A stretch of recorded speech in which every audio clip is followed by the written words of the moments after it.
Welcome to Sharmi's kitchen. আজ আমি বানাবো অ্যাপেলের জ্যাম। চলুন দেখে নিই কীভাবে বানাই এই অ্যাপেলের জ্যাম। তার জন্য আমি বেশ কিছু আপেল নিয়ে ভালোভাবে ধুয়ে নিয়েছি। এবারে ওগুলোকে ছোটো ছোটোভাবে কেটে নেব। আসলে আমাদের বাড়িতে একটা পুজো ছিল, ওই পুজোতে অনেক আপেল বেশি হয়েছিল, তাই আমি ভাবলাম যখন এই আপেলগুলো বেশি হয়েছে তাহলে কেননা একটু আমি অ্যাপেলের জ্যাম বানিয়ে নেব। যখন ভাবলাম বানাচ্ছি তাহলে কেননা আপনাদের সাথে রেসিপিটা শেয়ার করে নেব, তাই আমি আপনাদের সাথে রেসিপিটা শেয়ার করে নিচ্ছি। আপনারা দেখে বাড়িতে বানিয়ে অবশ্যই কমেন্টে জানাবেন কেমন লাগলো এই অ্যাপেলের জ্যাম আপনাদের।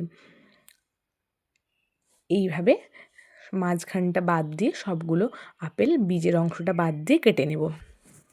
আপেলগুলো কাটা হয়ে গেছে। এবারে আপেলগুলো রেখে দিয়েছি আমি। এই অ্যাপেলের জ্যামটাতে লাল কালার আনার জন্য আমি কিন্তু কোনো ফুড কালার ব্যবহার করব না। আমি একটা বিট নিয়ে নিয়েছি, ওই বিটটাকে ভালোভাবে কুড়ে নেব। বিটটা কোড়া হয়ে গেছে। এবারে আমি একটা কড়াই বসিয়ে নিয়েছি। কড়াইয়ের মধ্যে প্রথমেই আমি আপেলগুলো দিয়ে দেব। এরপরে একটু জল দিয়ে এটাকে ঢাকা দিয়ে দেব। আপনারা দেখছেন কিভাবে কিন্তু ফুটছে। এইভাবে আমি 5 মিনিট ধরে এটাকে ফুটিয়ে নেব। 5 মিনিট পরে ঢাকা খুলে আমি বিটটা দিয়ে দেবো এর মধ্যে। তারপরে 1 মিনিট পরে ফ্লেমটা অফ করে দেব। দেখছেন আপনারা খুব ভালোভাবে আপেলগুলো কিন্তু সেদ্ধ হয়ে গেছে। এবারে আমি একটু রেস্টে রাখার পর একটা মিক্সিং জার নিয়ে সবগুলো আপেল এর মধ্যে তুলে নিয়ে এটাকে গ্রাইন্ড করে দেব। আপেলটা আমার গ্রাইন্ড করা হয়ে গেছে। দেখছেন আপেলের জ্যামের জন্য দুটো জিনিস লাগছে, এই অ্যাপেলের গ্রাইন্ড করা আপেলটা আর চিনি। এবারে প্রথমেই আমি কড়াইতে গ্রাইন্ড করে রাখা আপেলটাকে দিয়ে দিয়েছি। এবারে এটাকে 1 থেকে 2 মিনিট ভালোভাবে আমি নেড়ে নেব।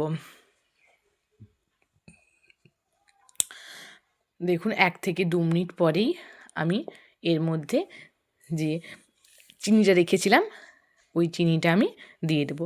এবারে খুব ভালোভাবে এই চিনিটাকে এর মধ্যে মিশিয়ে নিতে হবে। যতক্ষণ না চিনিটা মিশছে ততক্ষণ অবধি আপনাদেরকে এটা ভালোভাবে নাড়তে হবে যাতে চিনিটা মিশে যায়। এবারে চিনিটা মেশার পরেই আমি এর মধ্যে একটু নুন দিয়ে দিলাম, একটু ব্যালেন্স আসার জন্য।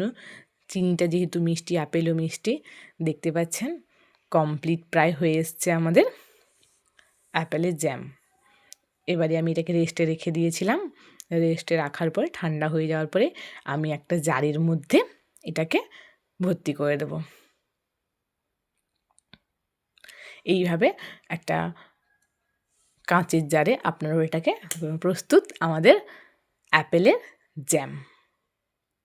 এবারে এটাকে আপনারা স্টোর করে রেখে দেবেন।